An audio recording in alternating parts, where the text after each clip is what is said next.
नमस्कार, आप देख रहे हैं ब्रेकिंग बिहार। अभी हमारे साथ है राष्ट्रीय लोक जनशक्ति पार्टी के राष्ट्रीय सचिव मयंक मौली। 28 नवंबर को हाजीपुर में अक्षयवट राय स्टेडियम में रालोजपा अपनी पार्टी की स्थापना दिवस मनाएगी। चिराग पासवान ने कहा है कि जो अपने संसदीय क्षेत्र में केंद्रीय मंत्री पारस, रालोजपा के राष्ट्रीय अध्यक्ष पशुपति कुमार पारस कर रहे हैं, वैसी सभाएं उन्होंने बिहार में कई की है। उन्होंने सतीश बाबू से भी कहलाया। देखिए किस प्रकार से धारा के विपरीत नालंदा में, निश्चित तौर पर नालंदा में जो भीड़ जुटी थी चिराग पासवान के जन संवाद में, निश्चित तौर पर वह भीड़, नालंदा में उतनी भीड़ जुटनी अपने आप में एक बड़ी बात है। और भी कई मुद्दे हैं। मयंक जी, सबसे पहले तो आप लोग पहली बार अपनी पार्टी से निकल करके हाजीपुर में कोई प्रोग्राम करने जा रहे हैं। चिराग पासवान तो लगातार ऐसे प्रोग्राम करते रहते हैं पूरे बिहार। बेहद हास्यास्पद बयान है ये, और बिल्कुल गैर जरूरी और गैर राजनीतिक बयान है। इस पे हालांकि ज्यादा बोलना उचित नहीं है, बट अगर आपने पूछ ही लिया है तो फिर बताना जरूरी हो जाता है उन्हीं के कहिए के संवाद में। तो मैं सबसे पहले आपको ये आश्वस्त कर दूं कि ये हमारा कोई पहला कार्यक्रम नहीं है। बाकायदा हमारे यहाँ कार्यक्रमों की फेहरिस्त बड़ी लंबी है। ये दूसरी बात है कि उनकी नजरे इनायत जो है वो हमारे जलंधर पड़ती नहीं है, नहीं देख पाते हैं, या उनके जो आसपास के जो उनके जो सलाहकार मंडली जो है वो शायद उन तक सही खबरें नहीं पहुंचा पाती है। तो इस पे हमारा दोष नहीं है। आंखों पे पट्टी बांध लेने से अगर आपको ऐसा लगता है कि दिन में रात हो गई है तो वो रात आप ही को मुबारक हो। हमें पता है कि उजाला कब है और उजाले की अहमियत क्या होती है। रही बात हमारे कार्यक्रम की, तो मैं पिछले विगत कुछ दिनों से देख रहा हूं कि जब से हमारे नेता ने कार्यक्रम का ऐलान किया है तब से हाजीपुर में क्यों इतना पेट में मरोड़ पड़ा हुआ है उनके प्रवक्ताओं में, उनके कार्यकर्ताओं में। अब तो उनके भी मैंने देख लिया। ये दर्द क्यों है भैया? अरे भैया, हम लोग कर रहे हैं अपने संसदीय क्षेत्र में, तो ऑब्वियस हम वही करेंगे। आप तो गांधी दावा तो इनका गांधी मैदान भरने का था, उसके लिए इन्होंने बकायदा, अब जब बात खुली रही है तो फिर पूरी खुल जाए। उसको भाई गांधी मैदान भरने के लिए इन्होंने बकायदा कैंपेन चलाया, फंड अरेंजमेंट हुए, पता नहीं क्या क्या और कर रहे थे। कार्यकर्ताओं पे आर्थिक बोझ डाला जा रहा था, क्या चीजें हो रही थी।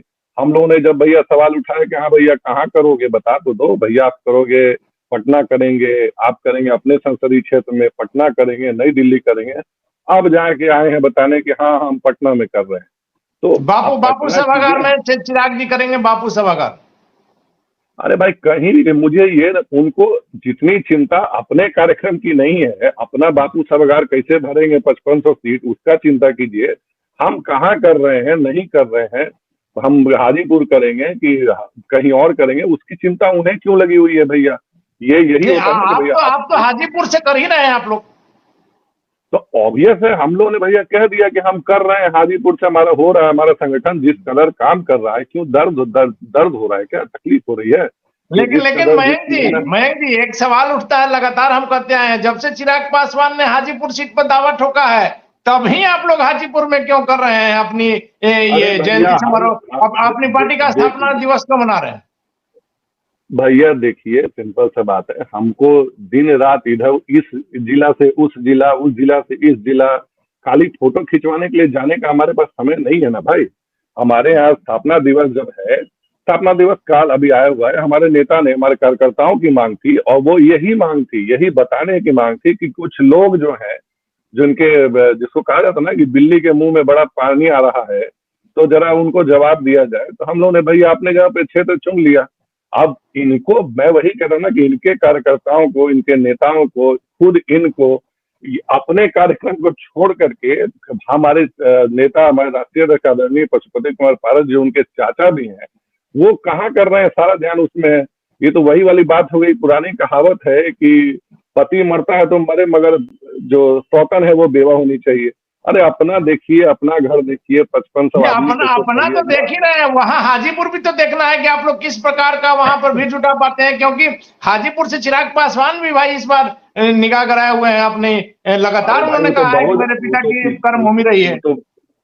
वो तो पिछले कई उपचुनाव में भी बहुत जगह नगर गड़ाए हुए थे, कह रहे थे ना कि हम इतने कार्यक्रम करते हैं, कार्यक्रमों की बड़ी फेहरिस्त है, कार्यक्रम आप बहुत करते हैं, सीट को नहीं जीत पाते हैं, आपका जमानत जब्त होता है, इधर नीचे से फर्स्ट होता है आपका सारा कैंडिडेट। ऐसा क्या होता है? ये कार्यक्रम का कौन सा फायदा भाई कि आप कार्यक्रम किए और आपका कार्यकर्ता और आपका जो प्रत्याशी है उसकी जमानत जब्त हो जाती है। आपकी सेहत पे हालांकि कोई खासा फर्क नहीं पड़ता है, क्योंकि आपका चुनाव 2024 था। 2020 जिसकी ये बात कर रहे थे और बात करके इन्होंने सारा दोष जो है वो परिवार के ऊपर मढ़ डाला। तो मैं इनसे यही पूछना चाहता हूं कि आदरणीय चिराग पासवान जी, आपने अपने परिवार की सुध कब ली है? परिवार को आपने परिवार कब माना है, जिसकी आप दुहाई दे रहे हैं कि नहीं मैं जदयू को क्या दोष दूं? इसी पर आ रहे हैं मयंक जी, एक मशहूर शायरी है, मुझे तो अपनों ने लूटा गैरों में कहां दम था। चिराग पासवान लगातार यह बात करते हैं कि मुझे मेरे परिवार ने डैमेज किया, मेरी पार्टी को तोड़ा, हमको तोड़ने का प्रयास किया, लेकिन चिराग पासवान डटे रहे, उस टूट से उबर करके आज बिहार में मजबूत स्थिति में खड़े। बिल्कुल, इतना डटे रहे कि परिवार टूट गया, सांसद छोड़ के चले गए, उसके बाद भी अपनी जिद इन्होंने नहीं छोड़ी। और वो जो इनका जो उसको क्या कहते हैं तानाशाही रवैया था, इन्होंने नहीं छोड़ा। परिवार को बड़ा आसान है दोष दे देना परिवार को। क्या किया आपने परिवार के लिए? हमारे नेता जब अस्पताल में जीवित थे, हमारे संस्थापक स्वर्गीय रामविलास पासवान जी, हमारे नेता मंत्री जी, हमारे राष्ट्रीय अध्यक्ष आदरणीय पशुपति कुमार पारस जी हों, चाहे हमारे बिहार प्रदेश अध्यक्ष श्री प्रिंस राज जी हों, चाहे उनके भाई हों कृष्ण राज जी हों, चाहे उनके और छोटे भाई मुस्कान जी हों, किसी व्यक्ति को इन्होंने मिलने नहीं दिया। कोई भी एक व्यक्ति जो है आप मुझे बता दीजिए, या कहीं पे साथ में मेरे नेता छोड़ दीजिए, मेरी पार्टी छोड़ दीजिए, भारतीय जनता पार्टी हो जाए या कोई भी और राजनीतिक दल हो जाए, क्या किसी भी एक व्यक्ति को इन्होंने उन्हें जीवित देखने दिया कभी अस्पताल में? क्या बातें करते हैं ये? दिन भर बैठ करके हमारे नेता इंतजार करते थे अपने बड़े भाई के लिए, उन्हें कभी मिलने नहीं दिया गया। उनके जाने के बाद से पूरी पार्टी, पूरे परिवार पे कब्जा इनके कथित मित्र का हो गया, जिसके बहकावे में आकर के इन्होंने बसा बसाया जो एनडीए गठबंधन था उसको इन्होंने तो उससे अलग जा करके अपने छोटे भाई, कथित छोटे भाई तेजस्वी यादव, तेज प्रताप यादव को मदद करने के लिए इन्होंने एनडीए से बाहर जाने का रास्ता लिया। आपने 136 सीटों पे ये चुनाव लड़े, 143 बोल करके, जिसमें कि सब में इनकी एक सीट छोड़ के बाकी सब में इनकी जमानतें जब्त हो गई। सारे बेचारे जितने भी प्रत्याशी थे सब के सब चुनाव हार गए।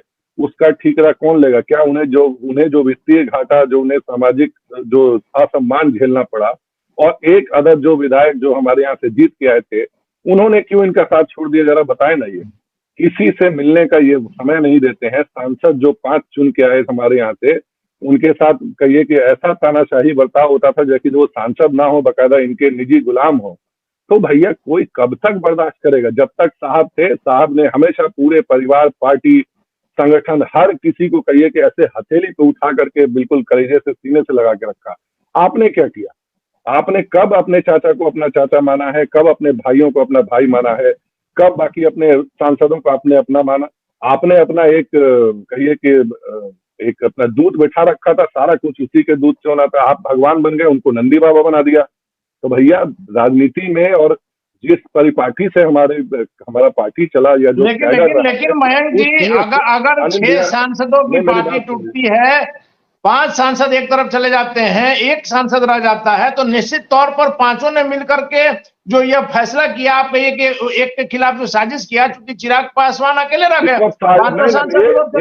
एक मिनट नहीं, मुझे ऑब्जेक्शन है। आप उसको साजिश कैसे कर सकते? ये बहुमत आधारित फैसला है और लोकतांत्रिक फैसला था। 6 में से 5 लोग, इनको किसी ने पार्टी से नहीं निकाला, ना इनको किसी ने कहा कि हम पार्टी तोड़ रहे। इनको उस वक्त सिर्फ और सिर्फ इतना कहा गया कि आपके राष्ट्रीय अध्यक्ष के बने रहते और आपके नेतृत्व में अब हम आगे नहीं कंटिन्यू कर पाएंगे, आप राष्ट्रीय अध्यक्ष से कुछ पलों के लिए हट जाइए। वो भी सिर्फ इसलिए कहा गया ताकि उस अमुक व्यक्ति का जो प्रभाव जो पार्टी पे बन पड़ा था, जो पार्टी एक ब्लैकमेल कंडीशन में थी, उस आदमी के कहे बिना एक पत्ता नहीं हिलता था, उस व्यक्ति के प्रभाव को खत्म करने के लिए, उस व्यक्ति के प्रभाव को न्यूट्रलाइज करने के लिए इनको ये शर्तें दी गई थी। इन्होंने कहा सौरभ पांडे की बात कर रहे हैं आप? जी बिल्कुल जी, ये कोई छुपा हुआ थोड़ी है, तो ये प्रमाणिक सत्य है। सारे सांसद ने उस समय यही कहा, तो लोगों ने तो सिर्फ यही कहा था। आप आज भी देखिए ना, लोकसभा में आज भी ये हमारे ही सांसद के तौर पे हैं, लोकसभा में सदन के नेता हमारे नेता हैं। आज भी ये हमारे वन ऑफ द एक सांसद में से चिराग पासवान जी भी हैं। तो हमने तो भैया, जबकि आपको मैं बता दूं कि भैया अगर ये दल विरोधी गतिविधि या बाकी जो कानून होते हैं उसका सहारा अगर चाचा जी ने कभी लिया होता तो उसकी परिस्थितियां कुछ और हो सकती थी। लोकसभा में, लोकसभा ने किसे दिया? लोकसभा में सदन का नेता माना हमारे नेता को। चुनाव आयोग ने में अभी भी मामला लंबित है, चुनाव आयोग ने इनको तो डिसीजन नहीं दे दिया, ये तो गए थे बकायदा बड़ा कूद कूद करके बकायदा अपने नागालैंड के जीत के बाद से कि हमें उसका दर्जा मिल जाए, नहीं मिला। क्यों नहीं मिला? क्योंकि वो दुनिया जो है वो संविधान और कानून से चलती है, इनके हठ धर्मिता और इनके जिद से नहीं चलती है। परिवार की जहां तक बात आप करते हैं, मैं आपको यही बता दूं कि बड़ा तस्वीरें खिंचाने के लिए आप बड़ी माता जी के पास गए, बड़ी माता जी के पास अभी भी आपने हालिया देखा होगा कि साहिब के जन्म दिवस के दिन और साहिब के जो कहिए जो उनकी बरसी होती है उसमें आप चले जाते हैं, जाकर के उनके साथ तस्वीरें खिंचाते हैं। वयोवृद्ध अवस्था में है वो। कितनी बार आपने उनको देखा यहाँ पे एसके पुरी में या फिर दिल्ली में इलाजरत है वो, उनको इलाज की जरूरत है। कब जाते हैं? कब आपने देखा चिराग पासवान जी को उनका इलाज कराते हुए? कब आपने देखा? सिर्फ फोटो खिंचाने के लिए बड़ी माता जी हैं, सिर्फ फोटो खिंचाने के लिए आपकी बड़ी बहन है। बड़ी बहन को आपने इतनी, आप दुनिया भर की महिलाओं को बिठा के पार्टी कार्यकर्ताओं सबके साथ आप राखी बनवाते हैं। आशा पासवान जी का क्या दोष है भैया? क्या वो आपकी बहन नहीं है क्या? सिर्फ जब पार्टी टूटी थी उस समय उनका राजनीतिक इस्तेमाल करने के लिए थी, उसके बाद से भूल गए कौन है आशा पासवान जी? आप भूल, आपने कब देखा? भाई दूज हो या रक्षाबंधन हो या कल बीता छठ हो, आपने कहाँ देखा? कहाँ है वो बहन है? कहाँ बड़ी माता जी है? पूरा परिवार पार्टी कार्यकर्ताओं के साथ आप छठ मनाते हैं। तो मैं यही कहूंगा, परिवार की बात तब कीजिए जब परिवार के लिए आप कुछ कीजिए, और राजनीति और परिवार को अलग रखिए। सिंपल सी बात है।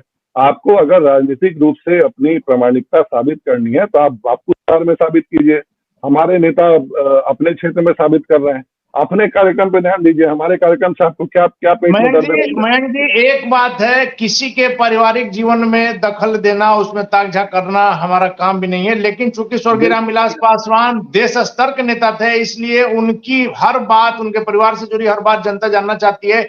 इसलिए हम इस विषय में बात भी कर रहे हैं, चूंकि आपके राष्ट्रीय अध्यक्ष चिराग पासवान, किसी के व्यक्तिगत जीवन में ताक-झाक करना हमारा मकसद नहीं है। लेकिन आपने जो कहा कि लोकसभा ने जो मान्यता दी, हम उस पर भी बात करेंगे, लेकिन एक चीज तो आपको मानना होगा कि चिराग पासवान चाहे सभी सीटों पर अपनी जमानत जब्त करा लिए हो, लेकिन मुख्यमंत्री नीतीश कुमार को बिहार में तीसरे दर्जे की पार्टी तो उन्होंने बना दी। देखिए, बना दिए, खुश हो गए। 136 लोगों की कुर्बानी हुई ना। मैं ये कह रहा हूँ, चिराग पासवान जी जिस दिन दूसरों को हराने के लिए राजनीतिक बदले के बिना खुद के जीतने के लिए चुनाव लड़ने लग जाएंगे, उस दिन से इनकी राजनीतिक गति और हो जाएगी। मैं ये कह रहा हूँ, ठीक है आपने अपना सो कॉल्ड बदला ले लिया, उससे फायदा क्या हुआ? 136 लोग वो आज कहाँ हैं? वो जिन्होंने आप में आस्था जता करके उस दौर में भी आपका साथ नहीं छोड़ा, हमारे नेता ने भी किसी ने साथ नहीं छोड़ा, वो सारे 136 लोग आज कहाँ हैं? 10, 12, 15 को छोड़ दीजिए तो बाकी सारे जो हैं वो गुमनामी में खो गए।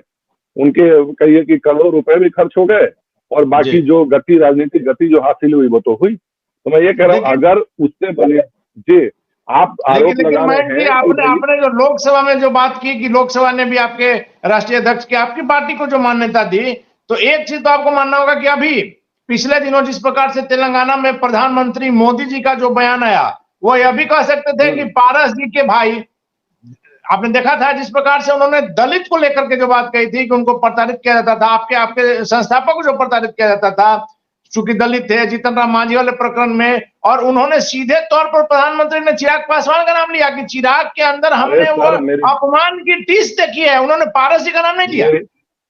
मेरी बात सुनिए, सबसे पहली बात, हमने इस चीज से कहाँ इनकार किया है कि उनके उनके परिवार के, उनके निजी वारिस, उनकी संपत्तियों के वारिस, इन सब के वारिस चिराग पासवान जी हैं। हमने तो कभी उस पर कोई प्रश्न नहीं उठाया। उनके सुपुत्र हैं तो प्रधानमंत्री जी नाम किसका लेंगे? ऑब्वियस है, इन्हीं का नाम उन्होंने लिया। लेकिन चिराग पासवान जी को देखिए, अगर उन्होंने नाम ले लिया तो भैया ये कौन, मैं फिल्मी आदमी है तो जरा फिल्मी अंदाज में उनको थोड़ा याद दिला दूं। ये धूम सिनेमा के आदित्य चोपड़ा की तरह वो बाइक पे बैठ करके सारे सपने अपने क्यों सजाने लग गए भैया? अरे नाम ही तो लिया ना भाई, नाम लिया, आप उनके बेटे हैं, आपका नाम लिया गया। अब आप बने धूम सिनेमा के आदित्य चोपड़ा, गाना वाना गाने लग गए बाइक पे बैठ करके। तो मैं यही कह रहा हूँ भाई, ठीक है नाम ले लिया, इसमें अति उत्साह में कहिए कि ऐसे बयान ना दे दीजिए जिससे कि आपकी राजनीति हास्यास्पद दिखने लग जाए। सिंपल भाई, आप उनके बेटे हैं, ऑब्वियस सी बात है, इससे तो किसी को कोई इनकार नहीं है, आप उनके वारिस हैं, लेकिन इससे किसी को कोई प्रधानमंत्री जी इनकार। ने मुहर तो लगा दिया, राजनीतिक, जो लगातार लगातार जो चिराग करते आए हैं कि प्रधानमंत्री अरे मुख्यमंत्री नीतीश कुमार जो दलित विरोधी हैं, इन बातों पर उनको स्वर्गीय पासवान जी के अपमान की जो टीस आज भी चिराग को लगती है, इन बातों पर प्रधानमंत्री ने तो मुहर लगा दिया। मैं फिर वही कहूंगा कि भैया प्रधान, आप उनके बेटे हैं, इस पे किसी को कोई भैया एतराज नहीं है, किसी को कोई शक नहीं है, आप वारिस हैं, हम छाती ठोक के कहते हैं कि आप उनके सुपुत्र हैं। राजनीतिक वारिस की जहां तक बात आती है, आप बताइए, यही प्रधानमंत्री है, यही भाजपा हो या किसी भी एनडीए के शीर्षस्थ दल ने कहा है क्या कि हाजीपुर की सीट जो है वो हम चिराग पासवान जी के नाम कर रहे हैं? आपने कहीं लेकिन सुना? चिराग अगर दावा नहीं कर रहे सुना। हैं तो निश्चित मैंने तौर पर मेरे कुछ तो बात हुई होगी। अरे भैया, प्रधानमंत्री जी का ही एक उन्हीं के अंदाज में कह देता हूँ, झूठ बोलो, बार बार झूठ बोलो, लगातार झूठ बोलो, तो वो सिर्फ झूठ बोलने आते हैं यहाँ पे। आप ये बताइए, मैं बार बार कह चुका हूँ कि भाई सीट शेयरिंग का जो फैसला है वो जनवरी फरवरी में जाकर के, लगातार जब आप जो कह रहे हैं। बजट सत्र बीत जाने के बाद उसका फैसला होगा, जब सारे के राष्ट्रीय दल जो हैं, एनडीए के 39 दल हैं एनडीए में, तो 39 राष्ट्रीय अध्यक्ष जब बैठेंगे साथ में, तब सीट शेयरिंग का फॉर्मूला जो होगा वो तय होगा, उसमें 39वां नंबर इनका आता है। तो भैया इनको अति उत्साह में वही करो ना कि झूठ बोलो, बार बार झूठ बोलो करने जो मतलब चिराग जी इसको लेकर के झूठ बोल रहे हैं। ऑफ कोर्स, मुझे बताइए कि किस नेता ने कहा है? ये बार बार बोलते हैं ना कि मेरी बात हो गई, मेरी बात हो गई है, आपकी बात हो गई, अब ठीक है, आप अपने आपके दिवस स्वप्न है कि आपको बात हो गई। मुझे एक भी बड़े दल के, जो हमारा घटक दल भारतीय जनता पार्टी के, एक नेता से बता दीजिए, जिस किसी भी आधिकारिक बड़े नेता ने अगर ये कह दिया हो कि हाजीपुर की सीट हम जो है श्री चिराग पासवान जी को देने जा रहे हैं। कहीं आपने कोई सुगाहट सुनी? लोग यहाँ अभी अपने चुनाव की तैयारियों में लगे हुए हैं, लोग अभी, देश चुनावी मोड में जा रहा है, उससे पहले जितने भी संसदीय कार्य हैं उनका निर्वहन हो रहा है, सरकार के लंबित बिलों पे बातचीत हो रही है, तो संसद से तो इनकी उपस्थिति गोल रहती है। सारे सांसद जब यहाँ से दिल्ली से संसद सत्र में फ्लाइट पकड़ के जब दिल्ली जा रहे होते हैं, बिहार के सांसद ये फ्लाइट पकड़ करके पटना आ रहे होते हैं, क्योंकि इनको घूम घूम के फोटोएं खिंचानी होती हैं। उसमें भी मुख्यमंत्री पे इनको भैया बड़ा कटाक्ष करना है, छोटे भाई को भूल जाते हैं।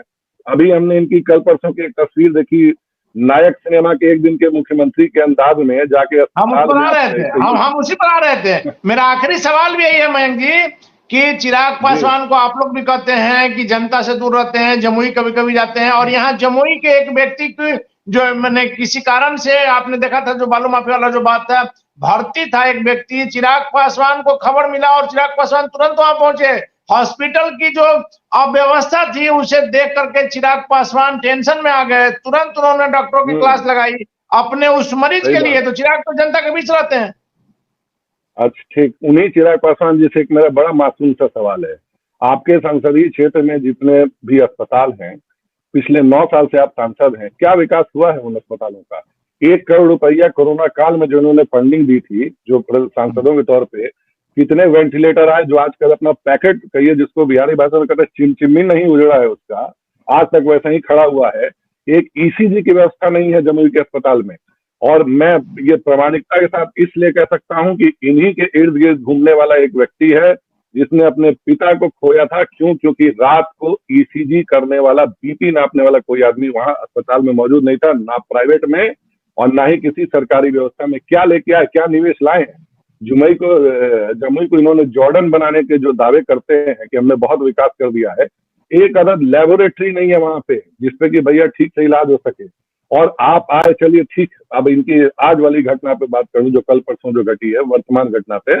आप पटना आते हैं, पटना करके आप कैमरे ऑन होते हैं पूरे बकायदा, 3 कैम शूट, आप समझते हैं ना, 3 कैम शूट ऑन होकर के एंग्री यंग मैन गरजना शुरू करते हैं। मुझे वो अनिल कपूर वाली नायक वाली फिल्म याद आ गई जिसमें कि एक दिन के मुख्यमंत्री जी घूम के सबको सस्पेंड कर रहे थे।